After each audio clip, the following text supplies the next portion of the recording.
Salam, əziz imtahana hazırlaşan abituriyentlər. Söz verdiyim kimi YouTube kanalında əvvəlcə həmin mövzular və ardınca da mövzulara aid olan testlərin izahlarına baxırıq və bugün Dövlət İmtahan Mərkəzinə aid olan test toplusundan Əhməd Cavad mövzusunun testlərinə baxasıyıq və burada səsli qıza aid olan testləri, eyni zamanda Azərbaycan bayrağına şeiri ilə bağlı olan testlərin izahına baxasıyıq. Əvvəlcə testlərin izahına dimi üzrə baxasıq. Ondan sonraki izahımız isə MHM test vəsaitindən Əhməd Cavad mövzusuna aid olan testlərin izahı ilə bağlı olacaq. Ona görə izaha qulaq asıb ardınca testlərin izahına baxa bilərsiniz. Başlayaq birinci sualdan. Deməli, Əhməd Cavadın Səsli qız poeması ilə bağlı yanlış fikirləri istəyir bizdən. Sara işğalçı hökmdarı öldürməklə yüz minlərlə insanın ölümünə səbəb olur. Bu yanlış fikirdir. Elə doğru cavabımız A variantıdır.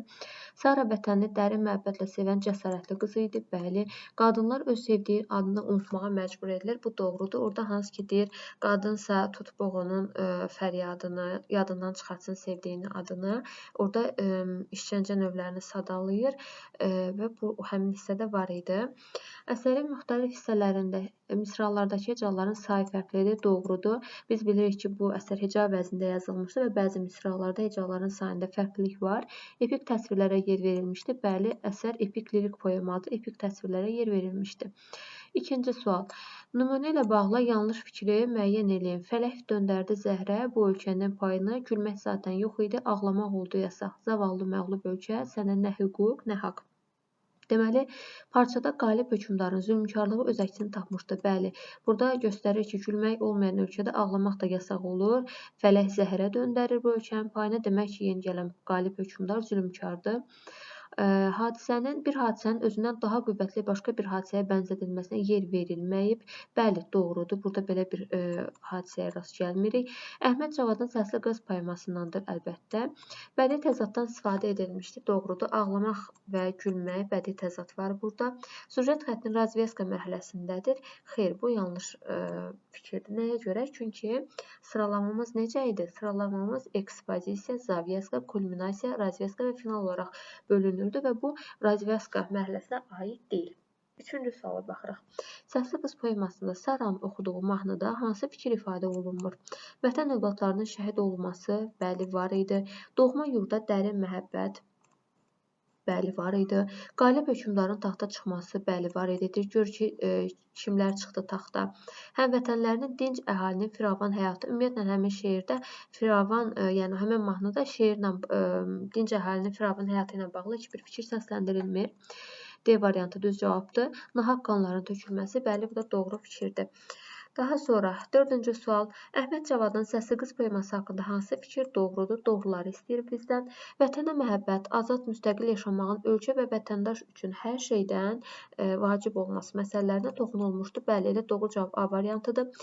Məğlub hökmdarın yenidən hakimiyyətə gəlməsi tamamlanır. Xeyr, məğlub hökmdarı ancaq canın deyirlər amandadır, varın, malın, mülkün, hər şeyin bizimdir deyib onu azad eləyirlər və ondan sonra biz məğlub hökmdar haqqında heç bir şey görmürük. Repressiyanın günahsız qurbanlarına həsr olmuşdur. Xeyr. Təbiət təsvirlərinə geniş yer verilməmişdir. Xeyr, verilmişdir. Orada əvvəlki hissələrdə biz görürük bunları. Yadelli düşmənlərin Saranı saraya gətirməsinin təsvir edildiyi səhifələri əsərin proloqu saymaq olar. Xeyr, bu həm ona görə səhvdir ki, yadelli düşmən gətirməmişdi Saranı, elə öz həm yerləri gətirmişdi saraya. Digər cəhətdən də proloq saya bilmərik bunu. 5-ci testə baxırıq. Əhməd Cavadın Azərbaycan bayrağı şeirində əks olunmuşdu. Deməli, 5-ci sualımızda baxırıq.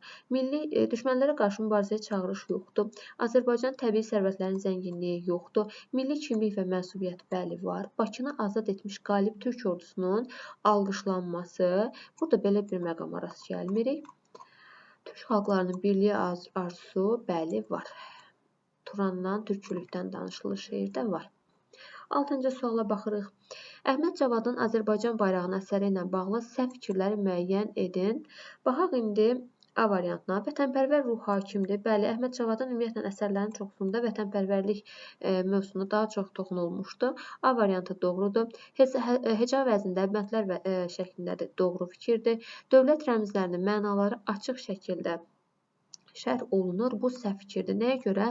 Biz burada dövlət rəmzləri, bizim rəmzlərimiz giribdir, himdir, bayraqdır. Yəni burada rəmzlər deyir. Burada belə bir məqama biz rast gəlmirik. Üç rəngli, aylı ulduzlu bayrağımız tərənnüm edilir, bəli. Əsərdəki Quzğun dənizi Xəzər dənizinin qədim adlarından biridir, bəli. Altda olacaq C. Əhməd Cavadın Azərbaycan bayrağının əsəri ilə bağlı doğru fikri müəyyən eləyin. Bayrağımızın hər gün ikiyə bölünmüş torpaqlarımızda Cənubi Azərbaycanda dalğalanacağına inam hissi var. Burada Cənubi Azərbaycan, Şimali Azərbaycan söhbəti yoxdur. Ona görə bu səhv fikirdir. Şair Azərbaycan himninin sözlərinin müəllifi olduğunu qeyd edir. Xeyr, bu şeirdə belə bir məqama toxunulmur. Əruz vəznindədir. Xeyr, dedik ki, heca vəznində yazılmışdı şeir.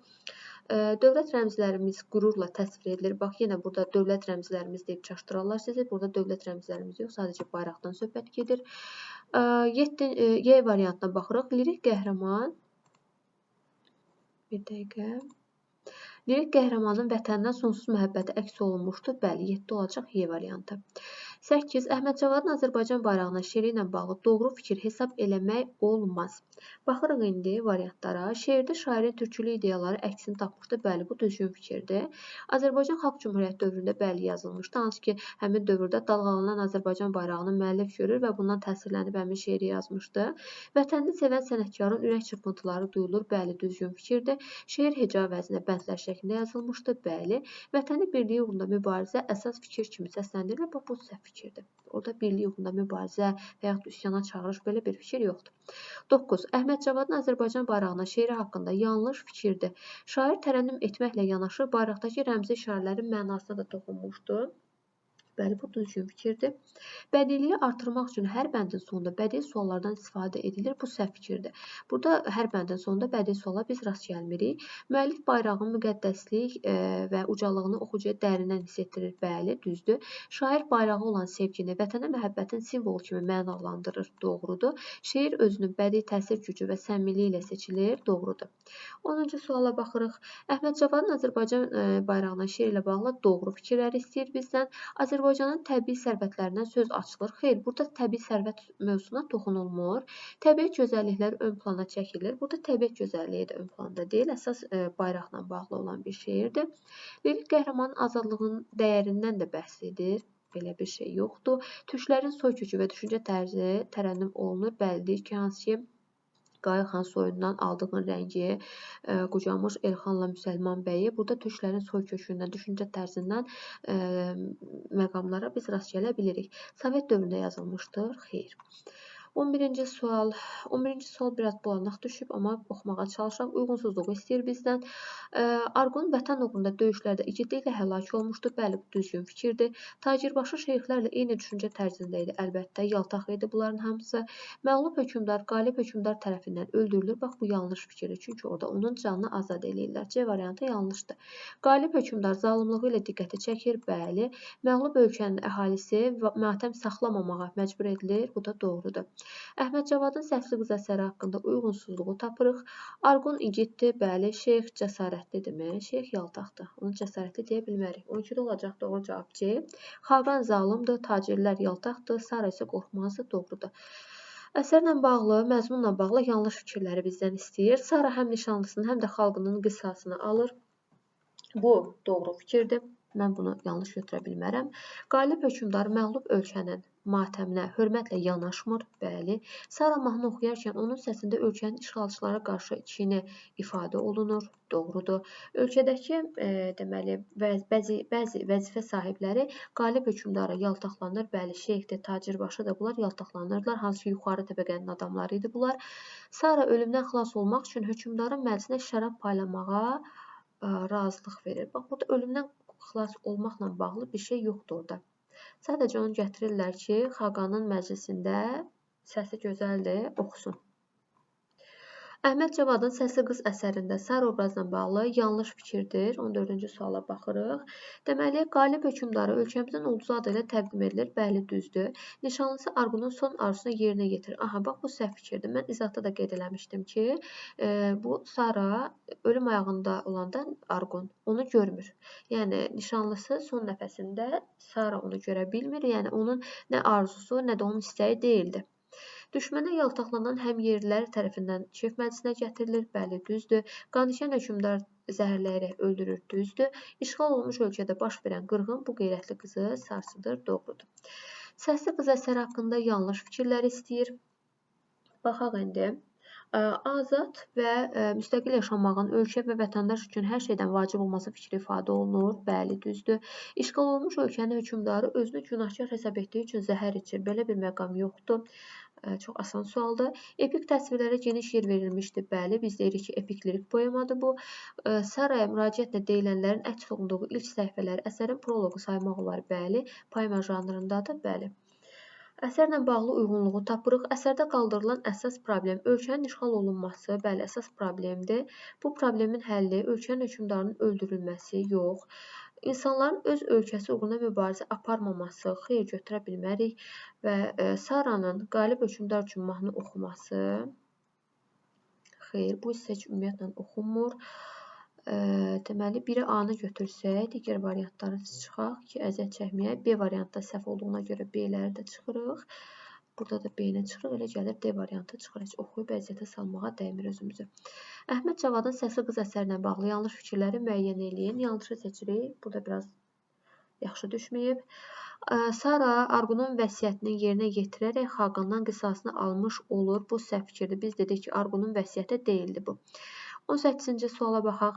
Səsli qız əsərindən verilmiş parça ilə bağlı yanlış fikri seçin. Sən çoxdan içməliydin bu gülgün zəhəri ey şah, şahmarı sağ buraxmaq, öldürməmək bir günah. Hökmdarın zalımlığı ifadə olunurmu? Bəli, ifadə olunur. Xaqana zəhərli qədəhi verən Saranın dilindən səsləndirilir. Bəli, bunu Sara deyir.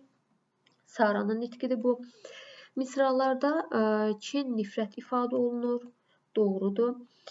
Qalib hökmdarın xəyanət nəticəsində zəhərləndiyini işarə edilir. Bax, burada elə bir şey yoxdur. Uyğunsuzluğa baxırıq. Y-yə də baxaq. Nümunədə simvol işlənmişdir. Bəli, burada şahmar simvoldur. Yəni, qəddar hökmdarın əvəzinə şahmar, yəni ilan adını qoymaqla simvol işlətmişdilər. Əhməd Cavadın Səsli qız əsərinə uyğunsuzluğu tapırıq. Baxaq indi.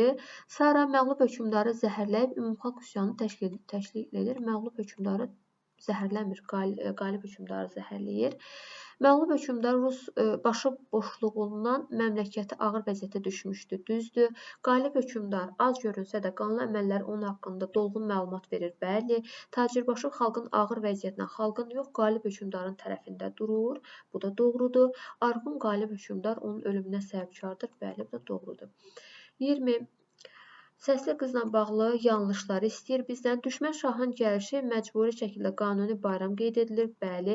İşğalçılara qarşı münasibətdə müxtəlif təbəqələrin nümayəndələri yekdil hərəkət edirlər. Xeyr. Burada Sara digərləri ilə eyni təbəqədə olan biri deyildi. Orada yuxarı təbəqənin hansı ki, din şeyxdir, tacirbaşıdır, nə bilim, yəni yuxarı təbəqənin insanları bu yeni gələn qəsbkarlara qarşı əks mövqedə dayanmırdılar. Onlara yaltaqlanırdılar, amma digər aşağı təbəqənin insanları ilə yekdil hərəkət biz deyə bilmərik orada var. Ona görə B yanlışdır.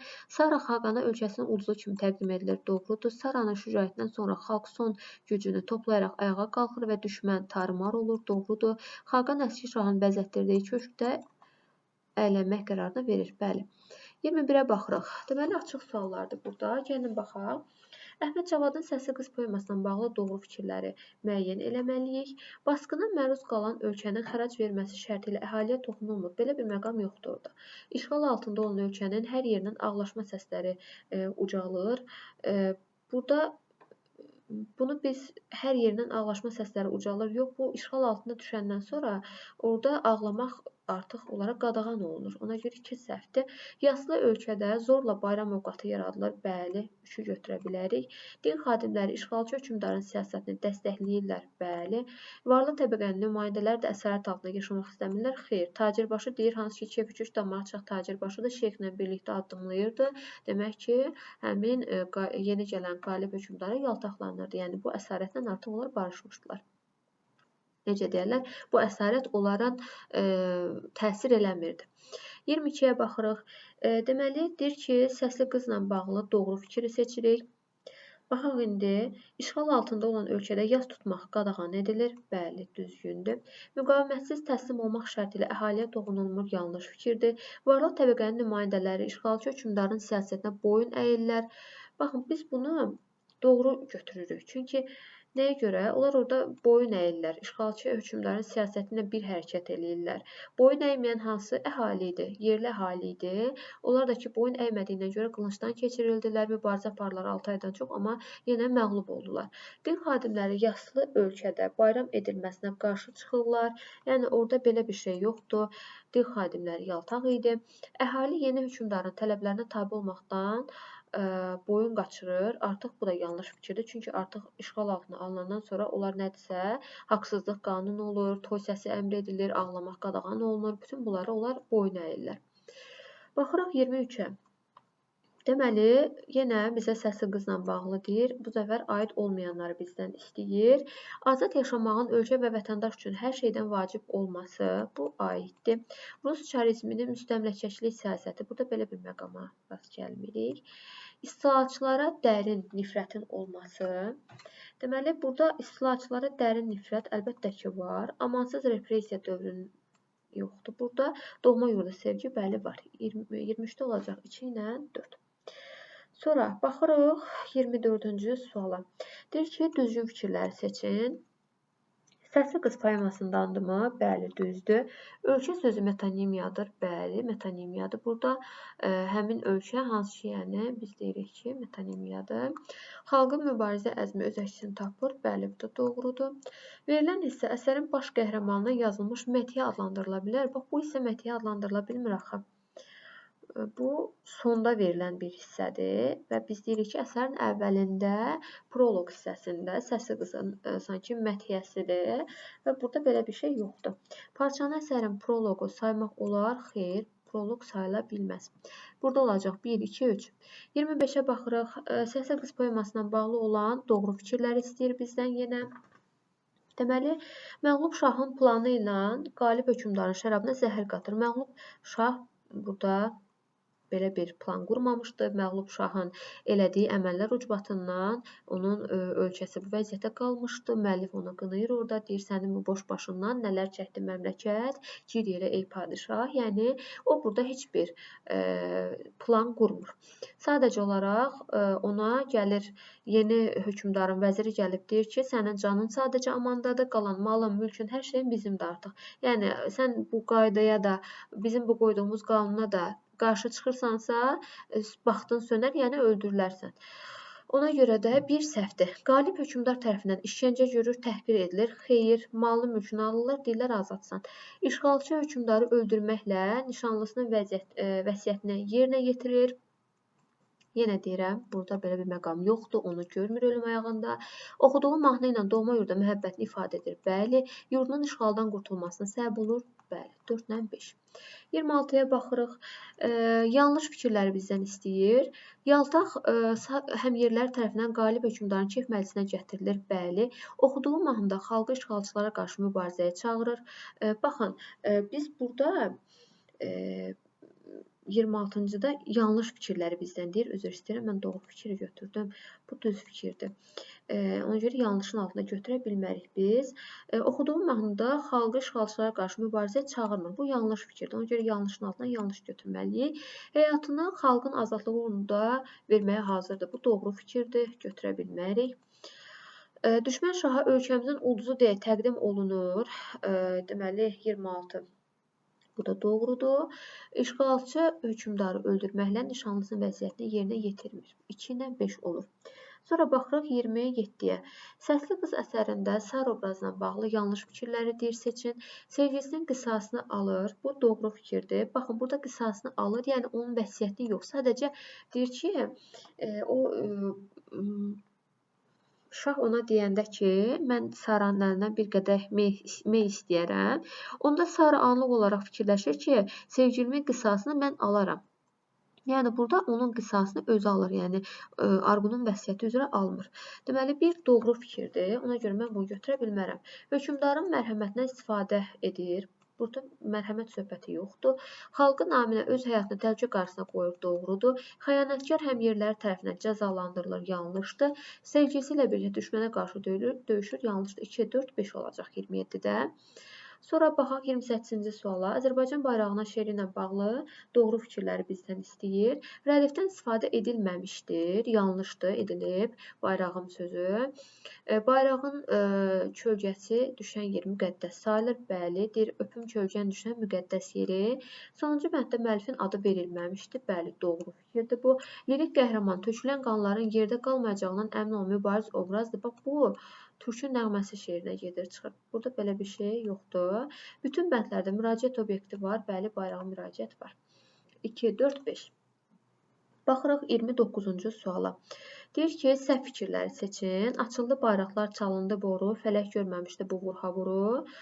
Toz ərşə dayandı, göy dumanlandı, torpaq şaxa qalxdı, toz da canlandı, qıvrıla-qıvrıla boz bir əjdaha gəlirdi salama üzülmüş şaha. Səsli qız parçasındandır, bəli, düz fikirdir deyə götürə bilmirəm. Ölkənin mühasirəyə alınması səhnəsinə bağlı hissədəndir və bu səhv fikirdir. Çünki mühasirəyə yox, Qalib Şahın artıq gəldiyi deməli səhnədən nə olur? Bu səhv fikirdir. Epik təhkiyyə əsaslanır. Əlbəttə, burada dedik ki, epik təsvirlərdən var, istifadə olunmuşdur. Baxırıq 4-ə. Süjet xəttinin ekspozisiya mərhələsinə aiddirmi? Xeyr, bu ekspozisiya mərhələsinə aid deyil. Qalib Şahın gəlişinin təsviri verilmişdir. Bu da doğru fikirdir. 29-da olacaq. 2 ilə 4. 30-a baxırıq. Səsli qız poemasında hansı suallara dəqiq cavab yoxdur? Baxaq indi görək hansına cavab yoxdur. Şef məclisi qurmaq təklifi kim tərəfindən irəli sürülür? Bax, buna cavab var. Buna var. Burada bir dəqiqə. Deməli, burada bu məqama biz rast gəlirik. Burada deyir ki, şef məclisi qurmaq təklifi kim tərəfindən irəli sürülür? Burada qəddar hökmdar tərəfindən irəli sürülür. Deyir ki, mənim vəzirimin saqqalı gərək şəraba boyansın, kef eləməmək günah olar burada. Bir var. Düşmən oxunan həlak olan Arqunun son arzusu bu yoxdur. Hansı təbəqənin nümayəndələri qalib hökmdarı alqışlamağa daha çox can atır? Buna var. Biz dedik yuxarı təbəqənin. Məğlub şahın düşdüyü vəziyyətdə müəllif münasibəti necə ifadə olunub? Biz buna da rast gəlirik. Orada qınayır, deyir sənin bu başıboşluğundan xalq əziyyət çəkdi. Burada var. Şahı zəhərləmək üçün zəhəri saraya kim vermişdi? Buna bağlı məlumatımız yoxdur. 31-ci suala baxırıq. Deməli, bizə deyir ki, uyğun fikirləri doğrudan doğrunu götürməliyik, yanlışdan yanlışı. Vətənə məhəbbət ifadə olunur, doğrudur. Məğlub ölkənin bütün nümayəndələri düşmənə nifrətlə yanaşır, yanlışdır.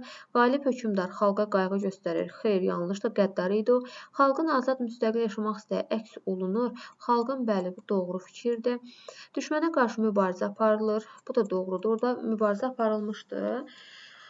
Qalib hökmdar öz buyruğunu məğlub hökmdara bildirir. Burada qalib hökmdar bildirmir. Vəzir gedir bildirir. Ona görə yanlışdır. 1 ilə 6 olacaq 31-də. 1 və 6.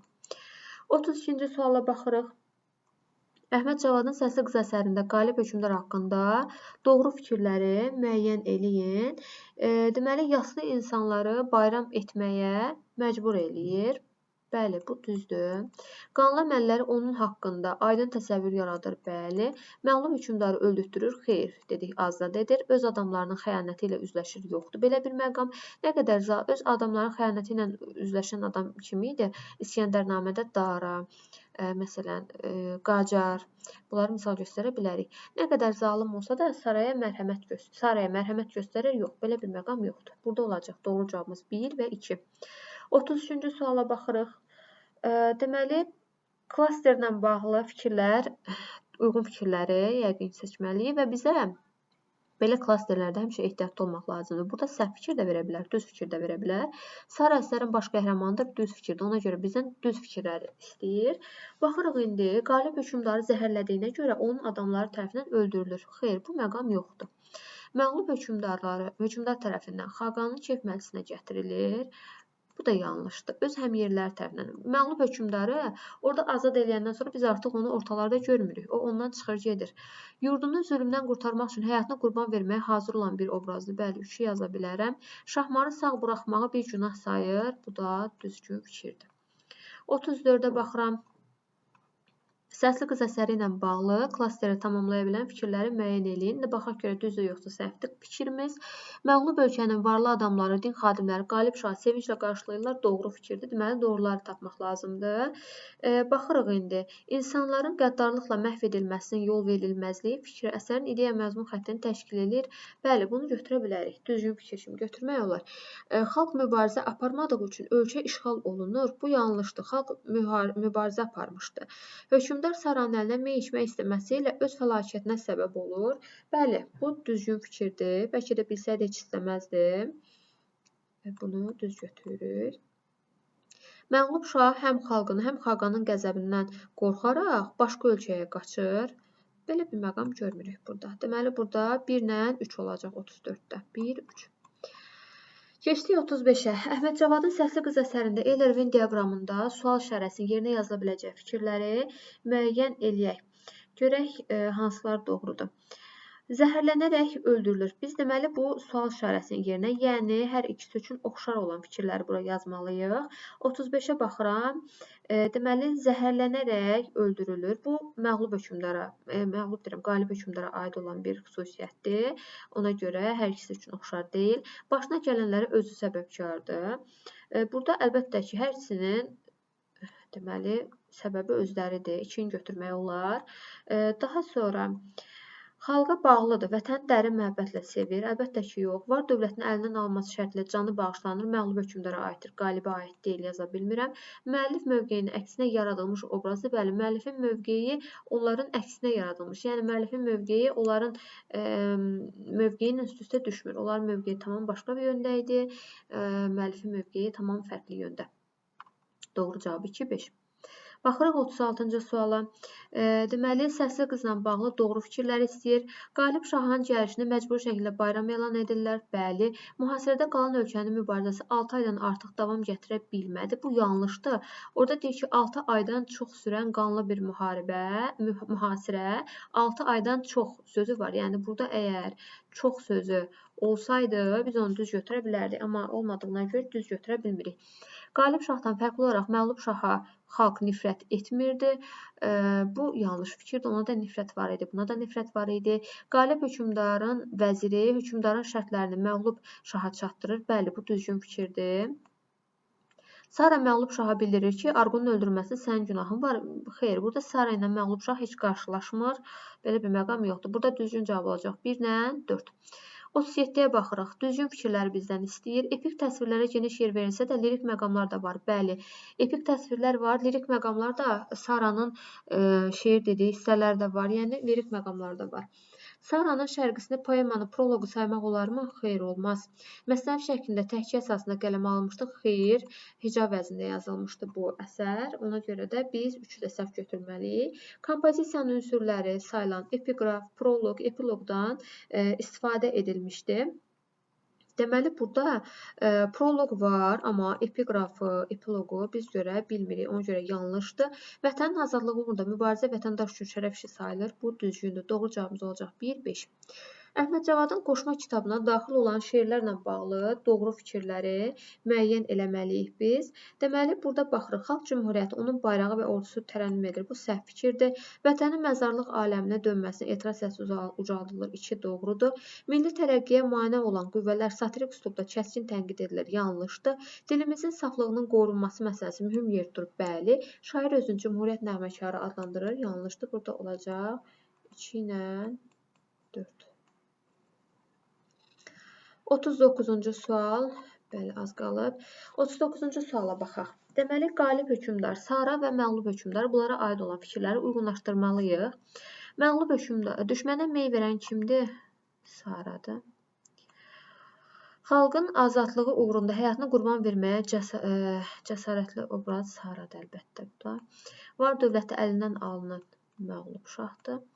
Yas içində olan yerli adamları bayram keçirməyə məcbur eləyən kim idi? Qalib şahdır. Zəhərlənərək öldürülən kim idi? Bu da qalib şahdır. 1D, 2AB, 3C. Səsli qız poemasına aid olan uyğunluğu doğru və yanlış fikirlərdir və biz burada seçməliyik ki, hansınadır. Sara ölkəni gətirdiyi vəziyyətə görə məğlub hökmdarı ittiham eləyir. Burada Saranın belə, yəni, ittihamı yoxdur. Ona görə də biz bunu görə bilmirik. Bu yanlış fikrə gedər. Sonra məğlub hökmdar mərhəməti xalqa olan sonsuz sevgisi ilə seçilir. Burada sonsuz sevgidən söhbət getmir vətənə qarşı. Tacirlər, şeyxlər qalib hökmdarı yaltaqlanaraq satqınlıqları ilə fərqlənirlər. Doğru fikirdir. Ümumxalq üsyanından sonra azad olan xalq əslində yenə də tam mənada azad ola bilmir. Bəli, deyir ki, azadlıq eşidincə sevinmə belə. Yəni, Saranın ölkəsi əvvəl köhnə mənada azaddır. Sara qalib hökmdarın əlindən öpür. Bəli, bu düzgün fikirdir. 1C deyir ki, AB. 41-də səsli qız poeması əsasında uyğunluğu müəyyən edin. Problem, ideya. Problemi seçək. Qalib hökmdar ləyaqətini itirmişdi. Bu problem deyildi.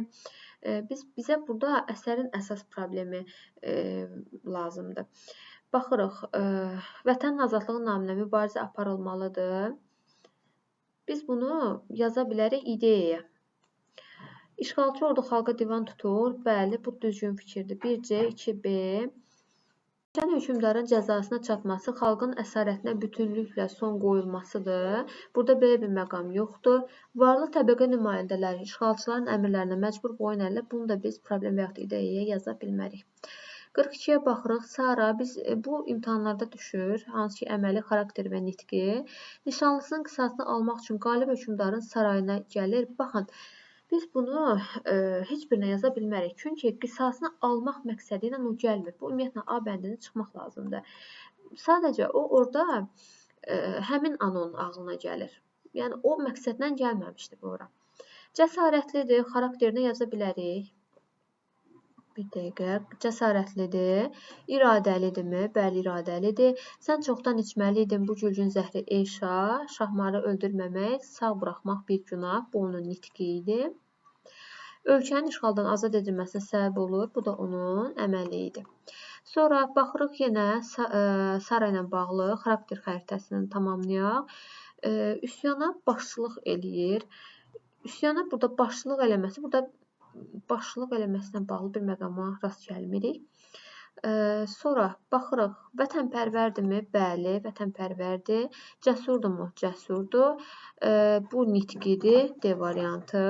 Yurdunu zülmdən xilas etmək üçün öz həyatını təhlükəyə atır. Bəli, doğru fikirdir. Hansı ki, o gedir zəhəri qatanda özü də qorxudan dodağı yarılır hətta.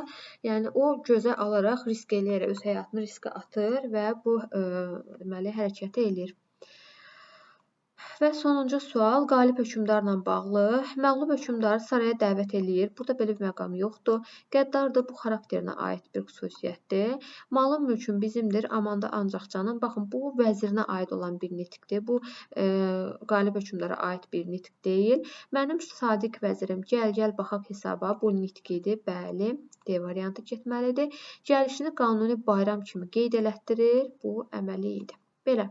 İnşallah ki, faydalı olar. Bundan sonra növbəti paylaşımımız MHM test və saytindən eyni mövzunun test izahı olacaq ki, biz mövzuları möhkəmləndirək və testlər üzərindən daha da yaxşı qavrayaq və testləri bitəndən sonra keçəcəyik bir başqa mövzuya. Bəyənməyi, paylaşmağı unutmayın. Sağ olun.